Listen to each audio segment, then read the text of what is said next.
이제 에베소서 5장 말씀에 의지해서 하나님을 본받는 삶 이라는 제목으로 말씀 나누고자 합니다. 1절 말씀 보니까요. 그러므로 사랑을 받는 자녀같이 너희는 하나님을 본받는 자가 되고, 예수님을 본받아라, 나눈 죽고 예수를 살아라, 그런 말씀 많이 들었는데 하나님을 본받아라, 살짝 부담스럽죠. 예수님을 본받는다는 건, 그래도 예수님은 우리와 똑같은 그런 인간의 몸을 입고 이 땅에 오셨잖아요. 물론 예수님도 하나님이시긴 하셨어요. 신성도 갖고 계셨던 분이시지만 예수님 또한 우리와 똑같은 인간이셨어요. 그래서 슬픔도 느끼시고 배고픔도 아픔도 또 울기도 하셨고 기뻐하시기도 하셨고 막 화를 내기도 하셨어요. 예수님은 우리와 똑같은 인간인지라 우리의 모든 것을 다 알고 계시고 이해하시고 품어주신 분이 예수님이셨어요. 예수님은 우리의 연약함을 직접 경험하시고 알고 계시기 때문에 우리가 예수님을 본받는다는 거 조금은 우리 힘들긴 해도 그래 할 수 있어 라는 마음을 들겠지만, 하나님을 본받아라, 이건 좀 얘기가 좀 달라지는 것 같아요. 부담스럽죠, 살짝. 예수님까지는 좀 그래도 열심히 해보겠는데 하나님은 조금 부담스럽습니다. 사도 바울이 분명히 얘기하거든요. 하나님을 본받아라. 하나님은 거룩하신 분이에요. 물론 하나님도 말씀하셨습니다. 내가 거룩하니 너희도 거룩하라, 분명히 말씀하셨죠. 하나님은 실수가 전혀 없는 완전하신 완벽하신 분이세요. 근데 우리는 완전히 실수투성이잖아요. 우리는 완벽할 수가 없어요. 항상 부족해요. 허점이 많아요. 허점투성이에요. 하는 일마다 문제가 생기게 되기도 하고, 다른 사람한테 상처 주기도 하고 상처받기도 하고, 뭔가 열심히 하고 싶은데 일을 저지르기도 하고, 열심히 안 하는 게 도와주는 이란 소리 막 듣기도 하고, 이렇게 우리는 정말 연약하고 부족한데, 근데 사도 바울은 그 완전하신 실수가 없으신 거룩하신 하나님을 본받아라 라고 사도 바울은 말씀하고 있다는 것입니다. 이 사실만 딱 하나님의 성품만 봐도 숨이 막히죠. 와, 어떻게 우리가 그런 분을 본받을 수가 있지? 본받는다는 것은 그분의 성품과 그분의 모습을 우리가 행해야 되잖아요. 따라가야 되잖아요. 물론 가야 되는 건 맞지만은 그 길을 따라가려니까 살짝 이게 걱정이 되죠. 이게 정말 따라가도 내가 살 수 있을까? 이 하나님을 따라가는 그 본받는 삶 정말 재미없을 것 같아. 그렇지 않습니까? 저만 그렇구나. 저는 이 말씀 준비하면서 하나님을 본받으면 너무 재미없을 것 같은데, 영화도 보면 안 되고 막 그 영화에서 나오는 욕 막 이런 거 들으면 안 되면 귀 막고 있어야 되고, 막 안 들려 막 이러고 있어야 되고, 막 영화 보면서 막 이러고 있어야 되나?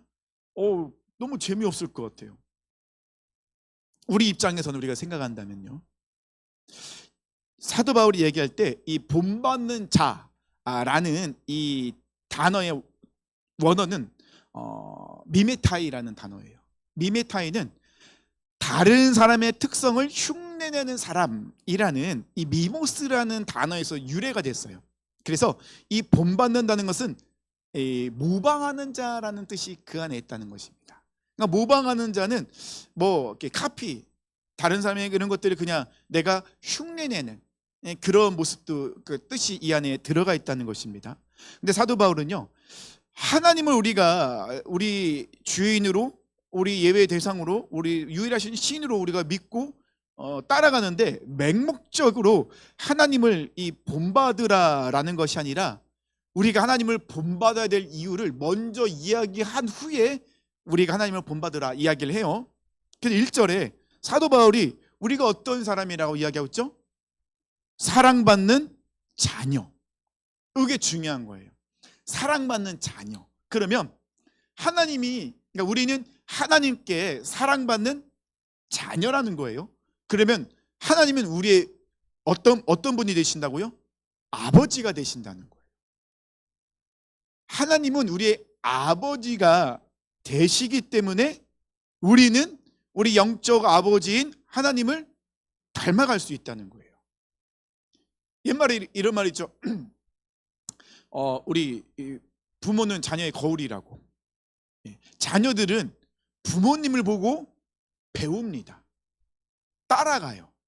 그럴 수밖에 없는 게 항상 이 집에 들어오면 부모님의 이 말투, 그래서 우리 자녀들이 경상도면 사투리를 쓸 수밖에 없어요. 왜? 부모님들이 집에서 사투리를 쓰시니까. 이게 외국에 나가도요, 경상도 분들의 자녀들은 경상도 사투리를 좀 쓰더라고요. 어쩔 수 없어요. 왜냐하면 부모님한테 사투리를 듣기 때문에. 자녀들은 부모님들의 그런 말, 행동, 생각, 가치관 이런 것들을 자연스럽게 어떻게 보고 배우게 되는 거예요.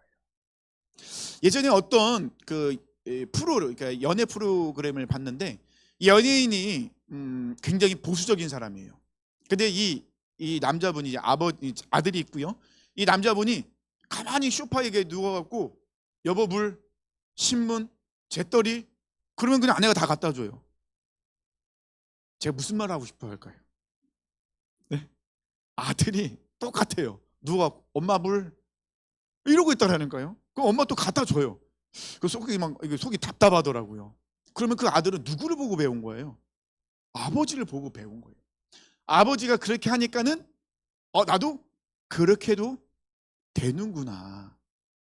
이렇게 자녀는 부모를 보고 배우더라고요. 그래서 저기 누굴 닮았어? 누군 닮겠습니까? 날 닮은 거지. 항상 싸우죠. 날 안 닮았다고. 좋은 건 날 닮은 건데 조금 고쳐야 될 것은 당연히 아내 닮은 거죠. 우리가 보통 이렇게 많이 얘기를 한다는 것이죠. 근데 자녀는요, 부모를 보고 배울 수밖에 없어요. 사도 바울은 이야기합니다. 하나님은 우리의 영적 아버지이시기에 우리는 하나님의 자녀이기 때문에 당연히 하나님을 본받아야 된다. 그러니까 사도 바울이 이 하나님의 거룩하신 하나님, 막 완전하신 완벽하신 하나님, 그 하나님의 그 모습 속에서 우리를 막 숨막히게 만들려고 하는 것이 아니라, 사도 바울은 우리 하나님의 자녀잖아요. 우리가 하나님의 자녀라면 하나님을 본받는 것은 당연한 것이다. 바꿔 얘기하면요, 이 사도 바울이 계속해서 얘기했었잖아요.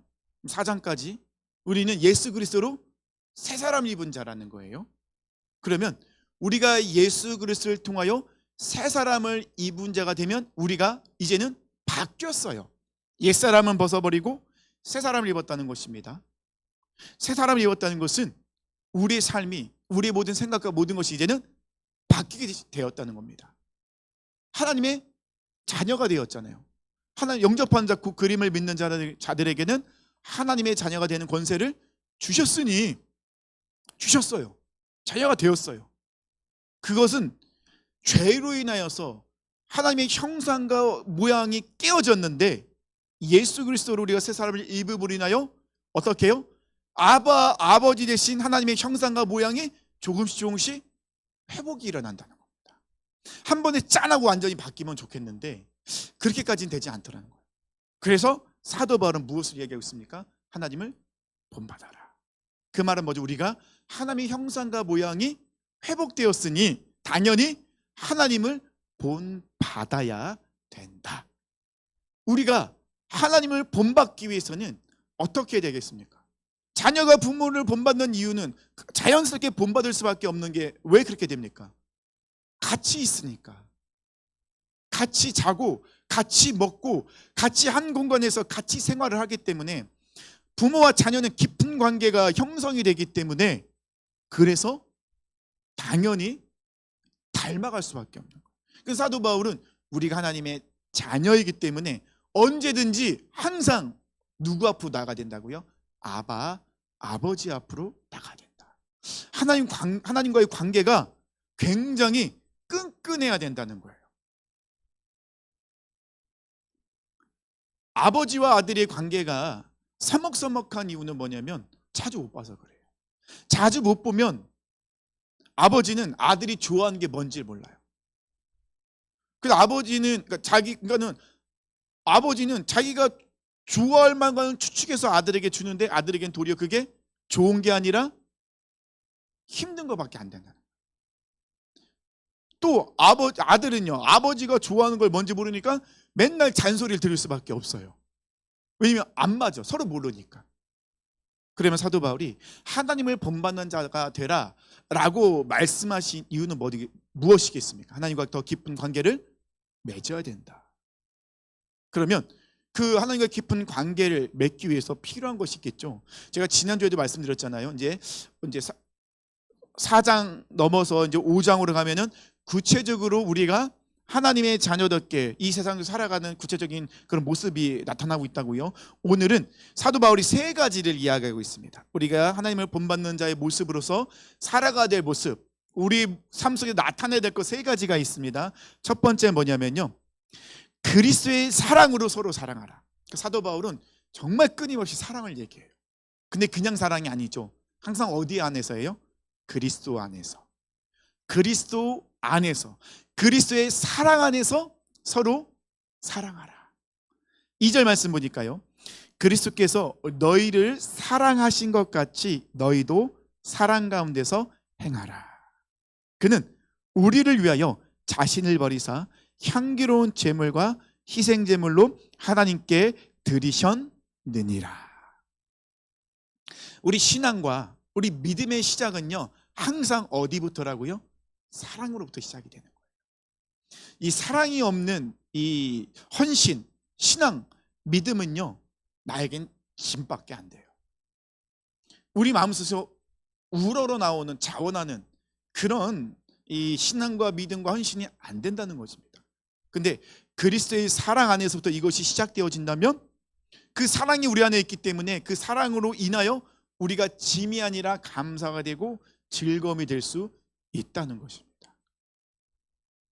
예수님께서 먼저 우리를 사랑하셨어요. 너희를, 그리스도께서 너희를 사랑하신 것 같이. 예수님이 우리를 사랑하실 때 그 사랑은 정말 완벽하신 사랑이에요. 그래서 우리는 예수님을 통하여 예수님께 받은 그 사랑으로 인하여 우리는 서로 사랑하는 삶을 살 수 있게 됐다는 거예요. 살아라는 것은요, 사도 바울이 우리에게 뭐라고 한 겁니까? 선택을 준 게 아니에요. 어떻게 하라고요?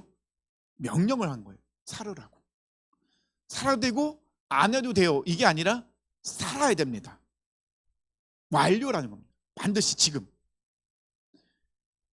우리 예수님께서는 2절 후반절에 뭐라고 나왔습니까? 우리를 위하여 자신을 버리사 향기로운 제물과 희생 제물로 하나님께 드리셨느니라. 그러니까 예수님의 사랑은요, 아무 대가 없는 사랑이에요. 예수님이 십자가에 죽으시면 우리에게 요구한 게 있으십니까? 우리에게 뭐 돈을 가져오라고 했습니까? 무엇을 하라고 하셨습니까? 아무것도 없어요. 그냥 아무 대가 없는 사랑이셨어요. 너무나 고귀하고 아름다운 희생이었다는 것입니다. 예수님의 그 생명을 대신 우리를 위해서 대가 지불을 하셨기 때문에, 대가 지불을 먼저 아시잖아요. 종이 자유인이 되기 위해서 그 종의 값을 치러야 됐던 것처럼 죄인인 우리를 위해서 예수님께서는, 죄 없으신 예수님이 대신 생명을 대가로 지불하시고 값을 지불하시고 우리를 사셨어요. 그리고 우리를 어떻게 하나님께 올려드렸어요. 그 요한계시록으로 나오잖아요. 예수님 피로 우리를 사셨다고. 그래서 우리 하나님께 올려드렸다. 그러면 예수님이 왜 우리를 사랑하셨을까요? 왜 그렇게 아무 대가 없이 우리를 사랑하셨을까요? 왜 그러셨을까요? 모르시는군요. 제가 아주 귀한 것, 중요한 정보를 알려드립니다. 왜 그러냐면요, 되게 어렵게 생각하지 마세요. 어렵지 않아요. 굉장히 심플해요. 왜냐면요, 하나님이 우리를 사랑하셨기 때문에. 하나님의 우리를 향한 사랑의 마음을 예수님이 알고 계셨기 때문에 예수님께서는 우리를 사랑하신 거예요. 그래서 예수님이 뭐라고 하십니까? 내가 하나님을 본받는 것처럼 우리도 예수님처럼 하나님을 본받을 수 있게 된다는 겁니다. 예수님이 먼저 그렇게 하나님의 사랑을 본받으셨기 때문에. 우리가 예수님을 본받는다는 건 결국 하나님을 본받는 모습까지 나아가는. 그래서 예수 그리스도의 그 장성한 분량에 이르기까지 우리가 자라나야 되는 거잖아요. 예수님은 예수님이 어떤 모습이죠? 하나님을 본받아가는 모습까지. 그 모습까지 우리가 자라나야 되고 닮아가야 된다는 것입니다. 사도 바울은 두 번째로 이야기합니다. 어둠에 속한 일들을 버려라. 3절 말씀이죠. 3절부터 7절까지 말씀인데요. 음행과 온갖 더러운 것과 탐욕은 너희 중에서 그 이름조차도 부르지 말라. 있는 성도에게 마땅한 바되라. 누참과 어리석은 말이나 희롱의 말을 마땅히 아니하니 오히려 감사하는 말을 하라. 그러니까 두 번째, 우리에게 하나님을 본받는 자의 우리의 모습 속에서 우리가 어떤 모습으로 나가야 되는지, 그거는요, 어둠에 속한 일들을 버리라는 것입니다. 이 어둠에 속한 일들을 버려라, 조금 어려운 것 같은데요, 이거는 어떤 부분을 이야기하냐면 죄에 대한 영적인 민감함을 얘기하는 거예요. 죄에 대해서 우리가 민감하게 반응하라는 거예요. 음행과 온갖 더러운 것과 탐욕은요, 다 어디로부터 나올까요? 우리 육적인 마음으로부터 나오는 거예요. 예수님께서 마가복음 7장 20절에서 23절까지 말씀하셨습니다. 또 이르시되 사람에게서 나오는 그것이 사람을 더럽게 하느니라. 이 말은 뭐냐면요, 그 제자들이 손을 씻고 앉혀 밥을 먹었어요. 음식을 먹었습니다. 그랬더니 정결례법에 위배가 되는 거예요. 그때 예수님이 말씀하십니다. 입으로 들어가는 것은 뒤로 나온다. 그러니까 입으로 들어가는 것은 우리를 더럽게 하지 못한다. 그러면서 말씀하신 것이 사람에게서 나오는 그것이 사람을 더럽게 하느니라. 속에서 곧 사람의 마음에서 나오는 것은 악한 생각, 곧 음란과 도둑질과 살인과 간음과 탐욕과 악독과 속임과 음탕과 질투와 비방과 교만과 우매함이니 이 모든 악한 것이 다 속에서 나와서 사람을 더럽게 하느니라. 우리 착각을 하죠. 나는 이 주변 환경 때문에, 나는 누구 때문에 유혹을 받아서 내가 죄를 지었다, 이렇게 얘기를 참 많이 하거든요. 근데 속고 있는 거예요. 거짓말하는 거예요. 자기를 포장하고 있는 거예요. 아니에요. 예수님께서 말씀하십니다. 누군가로부터 내가 유혹을 받아서 죄를 진 것이 아니라 이 죄는 어디서 나온 거라고요? 내 속에서 나온 거예요. 내 속에서. 내 속에서 죄가 나오지 않을 경우에는 어떻게 해요? 그런 유혹이 와도 거절하죠. 반응하지 않아요. 그래서 두 번째는 죄에 대한 영적인 민감함이라고 말씀드렸잖아요. 깨어있는 자들은 이 죄에 대해서 민감하게 반응을 한다는 거예요. 이거는 하나님께서 기뻐하시지 않는 것. 내가 이런 생각을 하고 이런 말을 하고 이런 행동하는 것은 하나님이 좋아하시지 않는 것. 하나님께서 하지 말라 명령하신 것. 죄에 대해서 그렇게 반응을 해요. 또 죄는 우리에게 어떤 일을 하죠? 해야 될 것을 하지 못하게 방해하잖아요.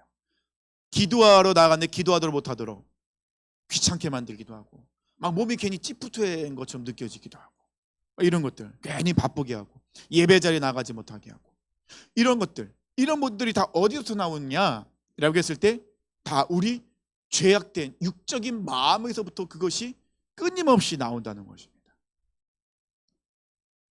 사도 바울은 이 두 번째 얘기하면서 우리가 얼마나 영적으로 민감하게 반응해야 되는지에 대해서 이야기하고 있다는 것입니다. 육이 살아있는 한 계속해서 이 마음에 있던 더러운 것들이 나오게 된다는 거예요. 그래서 사도 바울은 이것을 알고 있었기 때문에 뭐라고 고백합니까? 나는 날마다 죽노라. 갈라디아서 2장 20절 말씀하잖아요. 내가 그리스도와 함께 십자가에 못 박혔는, 내가 사는 것이 아니라 그리스도께서 내 안에 사시는 것이라. 그렇게 해야지만이 내 안에서 이 더러운 것들이 못 나온다는 거예요. 한 번 죽고 끝나는 것이 아니라 날마다, 매 순간순간마다 우리는 십자가 앞으로 나가서 내가 죽어야지만이 내 속에서 이런 더러운 것들이 안 나오고, 또 이런 더러운 것들이 나오지 않을 때 우리가 영적으로 민감하게 죄에 대해서 반응을 하고 그것을 거절할 수 있는 힘과 능력이 생긴다는 것입니다. 사도 바울은 뭐까지 이야기하고 있습니까? 그것에 이름조차 부르지 말래요. 이름조차 부르지 말라는 건 뭐죠? 생각도 하지 말라는 거예요. 조금이라도 여지를 두지 말라는 거예요. 근데 그거 아세요? 우리는 나도 모르게 여지를 두는 게 많아요. 뭐 이 정도쯤이면 내가 충분히 할 수 있어. 굉장히 교만한 마음. 우리는 그것을 이길 수 없어요. 그러니까는 사도 바울은 이름조차 부르지 말라는 것은 조금의 여지도 남겨두지 말고 과감하게 끊어버리라는 거예요. 반응하지 말라는 거예요. 다른 사람을 비방하거나 저질스러운 농담조차도 하지 말라고. 왜냐하면 혹시라도 우리가 올무에 걸릴까 봐. 그래서 이런 것들 하지 말고 어떤 걸 하라고 합니까? 감사하는 말을 하라고 합니다. 왜냐하면 이런 것들과 반대되는 것이기 때문에. 감사하는 말을 한다는 것은 어디까지 가야 될까요? 감사 행동까지 가야 되겠죠. 감사는요, 사탄이 가장 싫어하는 거예요. 이런 얘기가 이렇게 내려온 얘기가 있었어요. 초대교회 성도들이 감옥에 가면요, 초대교회 성도들 감옥에 넣는 것이 가장 곤욕스러웠대요. 왜냐하면 초대교회 성도들이 감옥에 가두면 감옥에서 전도를 하는 거예요, 이 죄수들에게. 그래서 독방에 가두면요, 하루 종일 찬양하고 기도하는 거예요. 아주 시끄러 죽는 거예요. 그래서 이렇게 죽이면요, 또 순교당한다고 또 너무 좋아해요. 그러니 살릴 수도 없고 죽일 수도 없고 감옥에 가둘 수도 없고 내버려둘 수도 없고 도저히 어떻게 할 수 없는 그런 모습이 초대교회 모습이었다는 거예요. 성도들의 모습이었다는 거예요. 초대교회 성도들은요, 끊임없이 감사했다는 것입니다. 이 감사를 하면요, 사단이 우리 안에 들어오지 못해요. 왜냐하면 우리가 좀 불평을 갖고 고통과 고난이 왔을 때, 좀 우리가 이해할 수 없는 일이 우리에게 일어났을 때 좀 불평도 하고 짜증과 원망이 나야지, 그 틈을 비집고 사탄이 딱 들어와서, 사탄은 이렇게 틈을 벌리는 자, 던지는 자잖아요. 하나님과 우리 사이에 틈을 벌려야 되잖아요. 그럼 불평과 불만과 짜증과 원망이 있어야 잘 됐다고 틈을 싹 치고 들어와서 틈을 쫙 벌리는데, 아니 고통을 줘도 감사, 고난을 줘도 감사, 슬픔을 줘도 감사, 아픔을 줘도 감사, 틈이 없는 거예요. 틈이. 그 사탄이 들어갈 틈이 없는 거예요. 그러니 사탄이 도저히 감당할 수 없는 사람, 막 귀신을 내쫓고 막 예언하고 환상을 보는 사람이 사탄이 무서워하는 사람이 아니라, 사탄이 정말 무서워하는 사람은 어떤 상황 속에서 하나님께 감사하고 감사하는 삶을 살아내는 사람, 이런 사람이 사탄이 가장 싫어하고 두려워하고 무서워하는 사람이에요. 그 사탄이 그 사람한테는 아무것도 할 수 없는 거잖아요. 또 사도 바울은요, 음행과 더러움과 탐욕과 어리석은 말과 희롱함에 할 이 모든 것은 근본적으로 우상 숭배와 똑같다 이야기합니다. 왜냐하면 이 모든 것들을 가만히 보면요, 자기가 하고 싶은 대로 하는 거예요. 이런 것들은요, 자기가 좋아하면서 이런 것들을 하기 때문에 본질적으로 이 모든 것들은 다 우상 숭배와 똑같다라고 사도 바울은 말씀하고 있다는 것입니다. 5절 이야기하죠. 너희도 정녕 이것을 알거니와 음행하는 자나 더러운 자는 탐하는 자는 곧 우상 숭배하는 자는 다 그리스도와 하나님의 나라에서 기업을 얻지 못하리니. 우리 모습 속에서 우리는 하나님을 섬긴다 이야기하지만, 혹시 우리 안에서 이런 모습이 나타나고 있다는 것은 결국 우상 숭배하는, 우상이라는 건 결국 누구를 주인으로 이야기하고 있는 겁니까? 나 자신을. 내 자신이 주인이기 때문에 내가 하고 싶은 대로 하는 거예요. 그래서 이런 말이 있습니다. 믿음은요, 죄에 대한 담대함이 아니라 믿음은 죄에 대한 민감함이다. 죄에 대해서는요, 민감하게 반응하셔야 돼요. 죄에 대해서 담대히 나간다는 것은 좀 어리석은 걸 수 있어요. 왜냐하면 담담으로 죄를 이길 수 없어요. 죄는 민감하게 반응하셔야 돼요. 민감하게 반응한다는 건 뭐죠? 그 죄의 길에서 벗어날 수 있는 거예요. 그 유혹에서 거절할 수 있고 도망갈 수 있는 거예요. 유혹은요, 우리가 이길 수 없어요. 내가 유혹을 이길 수 있다고 가면요, 100% 넘어져 있어요. 유혹은 어떻게 해야 돼요? 피해야 돼요. 유혹에서는 도망가는 게 제일 지혜로운 거예요. 죄도 똑같습니다. 죄도요, 민감하게 이게 죄가 아닌지, 이게 지금 나를 위한 것인지 하나님을 위한 것인지 민감하게 반응을 해야 되거든요. 근데 그 반응이 없다는 것은 결국 어떻게 됩니까? 그냥 그대로 넘어질 수밖에 없다는 것이죠. 그래서 사도 바울은 7절 이야기하죠. 그러므로 그들과 함께하는 자가 되지 말라. 그 말은 뭐죠? 그들과 같은 곳에, 같은 그 장소에, 같은 말, 같은 가치관을 공유하지 말라는 거예요. 함께하면 어떻게 해요? 물들게 되고, 물들게 되면 둔감해집니다. 이게 죄인지 아닌지 분간할 수가 없어요. 그래서 사도 바울은 어떻게 해요? 그 죄 짓는 자리, 죄 짓는 사람, 그곳에 가지 말라는 거예요. 차라리 가지 말라. 이렇게 얘기하면 좀 회식 자리는 안 갈 수도 없고 되게 어렵죠. 이게 이렇게 얘기하면 우리가 실질적으로 회식 자리에 가면은 굉장히 많은 공격이 들어오잖아요. 그 회식 자리에 크리스천 한 명만 있으면은 막 가요 열심히 부르기는 갑자기 내게 노래방 이거 부르고 있으면 이거 분위기 다 깬다고 막 난리가 나잖아요. 싫어하잖아요. 어려워요. 막 부어라 마셔라 막 그러고 있는데 전 안 마십니다. 막 수잔 뒤집어 엎어놓으면 또 막 분위기 막 친다고 막 깬다고 얼마나 막 이렇게 손가락 쥐하고 막 어려움을 당합니까? 그럼 부르지 말지. 그럼 꼭 불러요. 꼭 데리고 가요.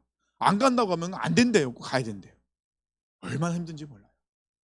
근데 내가 평상일 때 힘든데 또 리더의 자리에 올라도 되게 힘들어요. 그럼 리더의 자리여서 회식 자리에 갔는데 자네가 크리스찬이니까 오늘은 술 없어. 또 이러면 이게 또 회식 자리가 왜 불렀냐. 그러려면 우리를 왜 이걸 데리고 왔냐. 막 이런 얘기가 나온다면 되게 어려워요. 이런 부분들이. 또 이제 또 눈치 있는 분들은 그래 밥 같이 먹고 나머지는 당신들이 알아서 하십시오 하고 또 빠져나가고 또 뭐 이래야 되는 참 우리에게 지혜도 필요하고 이런 것들을 이걸 참 이런 부분에 대해서 우리가 실제적인 삶 속에서 어떻게 반응하고 지혜롭게 이것을 헤쳐나갈 것인가 참 어려운 부분이긴 해요. 그래서 우리에게 민감함은 필요하거든요. 민감함은 지혜의 기도예요. 하늘의 지혜의 기도예요. 하나님 우리에게 지혜를 반드시 주시거든요. 사도 바울은 그 부분을 이야기하고 있다는 것입니다. 어둠에 속한 일들을 버려라. 죄에 대해서 민감하게 반응하라. 작은 것에부터 우리가 민감하게 반응을 하게 된다면 나중에는 이 민감함이 점점점 커져서 나중엔 정말로 하나님께서 놀라운 것들을 보여주시고 알려주시고 깨닫게 해주시고 또 미리 기도하게 만드신다는 것입니다. 사랑하는 성도님들, 지혜를 구하십시오. 민감하게 반응하십시오. 정말 선한 영향력을 끼치는 정말 그런 삶을 살아낼 수 있게 돼요. 세 번째는요, 빛의 자녀로서 빛의 열매를 맺어야 합니다. 8절부터 9절까지 말씀이거든요. 너희가 전에는 어둠이더니 이제는 주 안에서 빛이라. 빛의 자녀들처럼 행하라. 빛의 열매는 모든 착함과 의로움과 진실함에 있느니라. 자, 그러면은 어둠에 속한 일들은 죄에 대한 영적인 민감함이라고 했죠. 그러면 빛의 자녀로서 빛의 열매를 맺는다는 것은 무엇을 우리에게 말씀하고 싶은 걸까요? 빛의 자녀로서 빛의 열매를 맺어라. 이거는 외적인 우리의 행동의 실질적인 변화를 이야기하겠죠. 우리가 죄에 대해서 영적으로 민감하게 반응하는 모습이 있었다면 그것은 끝나면 안 되겠죠. 어떻게 하겠어요? 빛의 자녀로서 또 우리 외적인 변화가 일어나겠죠. 그러니까 우리가 빛의 자녀로서 세상에 살아가다 보면 빛이기 때문에 숨을 수가 없어요. 어떻게 다 드러나게 된다. 어둠이 지쳐지면 지쳐질수록 작은 촛불 하나는 더 밝게 빛날 수밖에 없어요. 사도 바울은 우리가 그런 존재로서 이 세상에서 살아가라 말씀하고 있습니다. 너희가 전에는 어둠이더니, 자, 이건 어떤 말씀일까요? 당연하죠. 우리는 전에 어둠이었어요. 왜요? 우리는 죄인이었으니까. 우리 안은 죄라는 이 어둠이 우리 안에 가득 차 있었잖아요. 그래서 당연히 어두울 수밖에 없죠. 어둠에 있는 자들의 특징이 있어요. 어둠에 있는 자들, 자, 다 깜깜하게, 다 완전히 깜깜해서 어두워요. 그러면 어떻게 될까요? 사람들은 아무것도 볼 수가 없어요. 지금 내 앞에 누가 있는지, 무엇이 있는지, 난 지금 어디에 있는지 알 수가 없어요. 그래서 어둠에 있는 자들의 특징은요, 첫 번째는 자기 자신이 어떤 존재인지 몰라요. 자기 자신을 볼 수가 없어요. 두 번째는요, 세상이 어떤 세상인지, 이 세상이 어떻게 흘러가는지를 알지 못해요. 왜냐하면 그들은 똑같은 세상과 어두운 세상과 똑같이 어둠에 있기 때문에 그냥 묻혀서 같이 흘러가고 있는 거예요. 바꿔 얘기하면 그들은 분별할 수가 없는 거죠. 지금 내가 지금 어떤 행동을 하고 있는지, 어떤 모습으로 가고 있는지, 내가 이 세상 속에서 어떤 존재로서 위치해 있는지 몰라요. 알 수가 없다는 것입니다. 우리가 이 세상을 바라볼 때 기도할 것들이 되게 많죠. 우리가 지금 뭐 국회를 바라봐도 그렇고, 나라를 바라봐도 그렇고, 지금 전 세계를 바라볼 때도 그렇고, 저 기도회 때 파리 올림픽에 대해서 말씀 나눴었잖아요. 시대가 굉장히 악해졌어요. 더 어두워졌어요. 근데 이 어두워져 가는, 이게 대놓고 어두워져 가는 게 아니라 조금씩 조금씩 삶을 잠식해 가는 거예요. 이게 무서운 거예요. 한 번에 짜라고 어두우면 아 큰일 났다. 지금 우리가 어둠에 빠져 있구나. 그럼 우리는 깨어 있어야 돼. 대적해야 돼. 이렇게 우리는 생각할 수 있겠는데, 이게 이 사탄은 굉장히 이 무서운 놈이면서 지혜롭잖아요.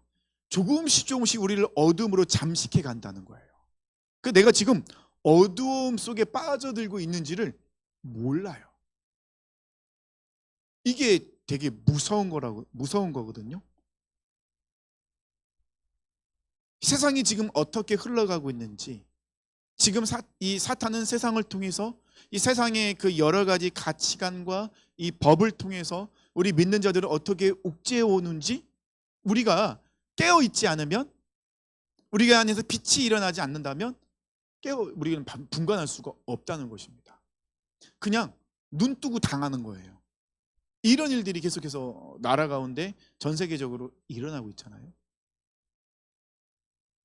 근데 우리는 빛의 자녀가 되었어요. 왜냐하면 영원한 생명의 빛이신 예수님이 들어왔으니까요.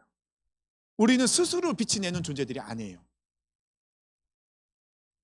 우리는 우리 안에 예수님이 있어야 빛의 자녀로서 살아갈 수가 있게 되는 거예요.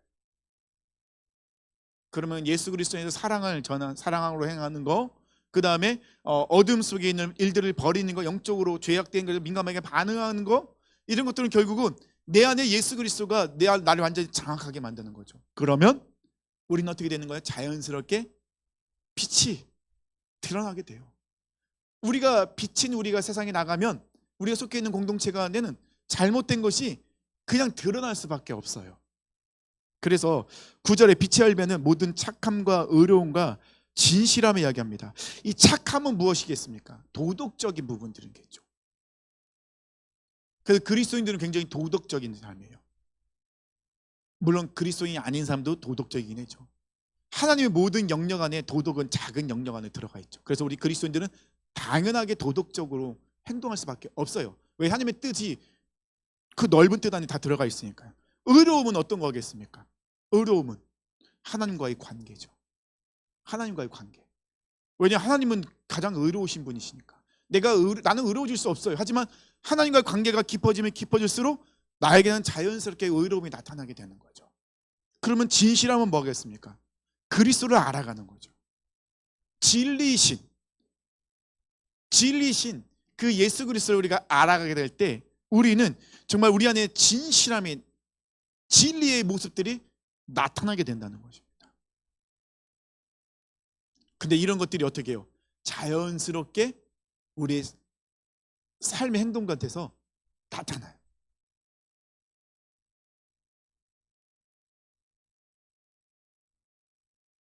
빛이 비춰지기 때문에 나의 상태가 드러나죠. 그리고 세상이 보이기 시작합니다. 그러면 세상을 위해서 어떻게 기도해야 될지 알게 되는 거죠. 그리고 내 옆에 있는 지체의 어려움과 무엇을 놓고 기도해야 될지 보여요. 중보기도자들이 이제 중보기도가 될 수 있는 거죠. 이것은 결국 하나님을 기쁘시게 하는 거예요. 여기 밑에 그 예수사랑교회죠. 예수사랑교회가 언제부턴가 금요일 아니면 목요일 아니면 금요일 오후에 옆에 찬양을 하세요. 혹시 들어보셨어요? 현대아파트 사시는 분은 들으실 것 같은데. 그래서 여자 목사님이시거든요.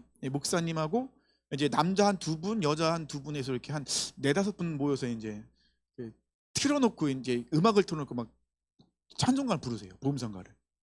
근데 조금 약간 약간 트로트처럼 부르시긴 하더라고요. 네. 좀 이렇게 요즘 젊은이들이 좋아할 만한 그런 이 발성이나 이런 건 아니시더라고요. 좀 그러긴 한데 이렇게 부르세요.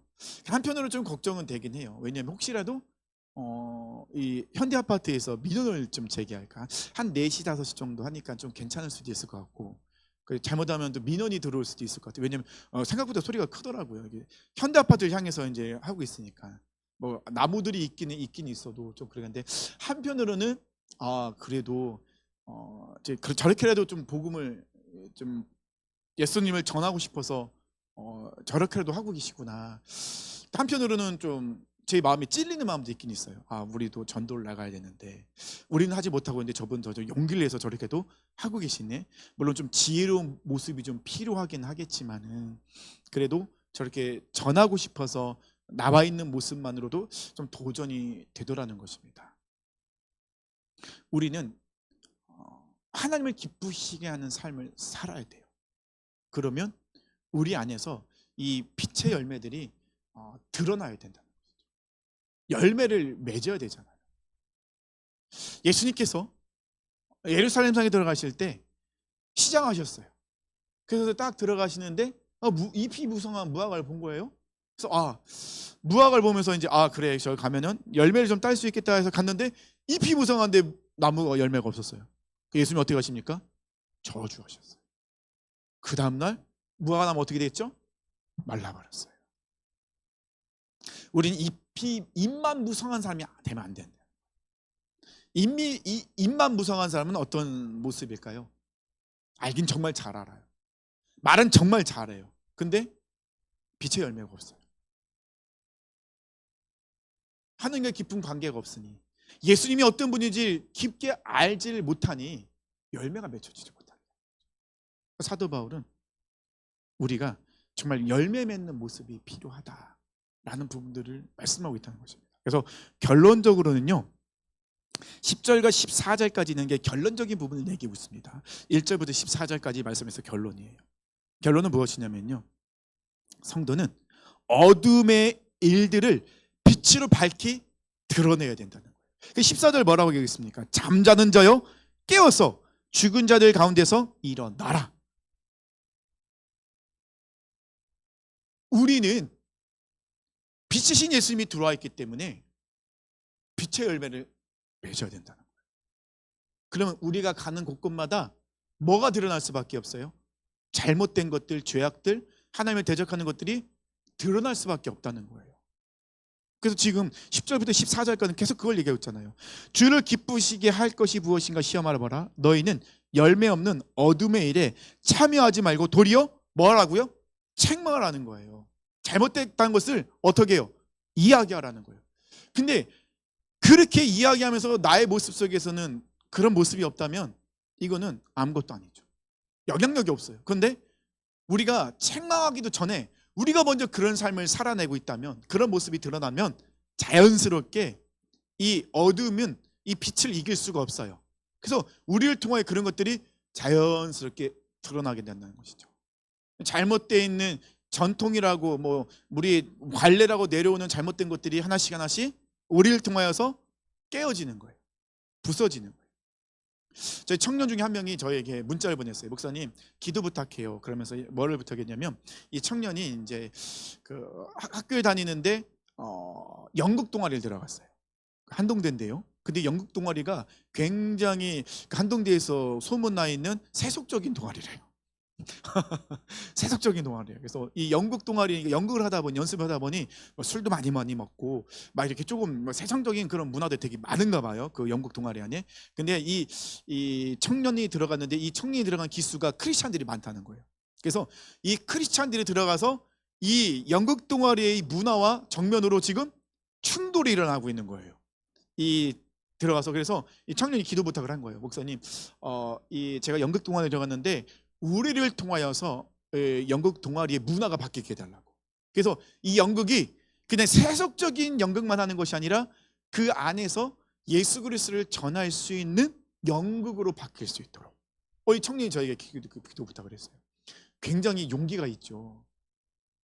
굉장히 쉽지 않은 부분이잖아요.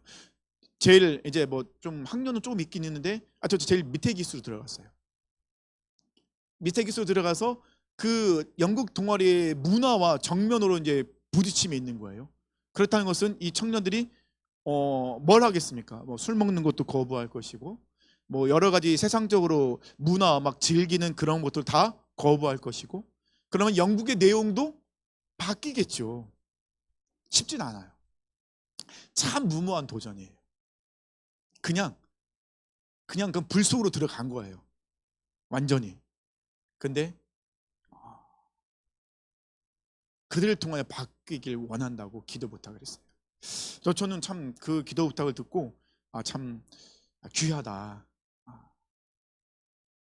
그냥 그렇게 하지 않아도 될 텐데 정말 바꾸고 싶은 마음이, 안타까움을 있는 거죠. 한동대 안에서 많은 크리스찬들의 있는 그런 상황 속에서 그런 크리스찬들이 모여 있는 동아리가 세속적인 동아리가 되어 있고 세속적인 문화에 쩌들어 있는데, 근데 그걸 바꾸고 싶다는, 그 자매가 있는 그 시간 그 기수에는 안 바뀔 수도 있을지도 몰라요. 정말 몸으로 그걸 다 받아내는 얼마나 힘들겠습니까? 하지만 그것이 영향력이 되어서 하나님 역사하시면 분명히 바뀌죠. 왜냐하면 어두운 빛을 이길 수 없기 때문에. 우리가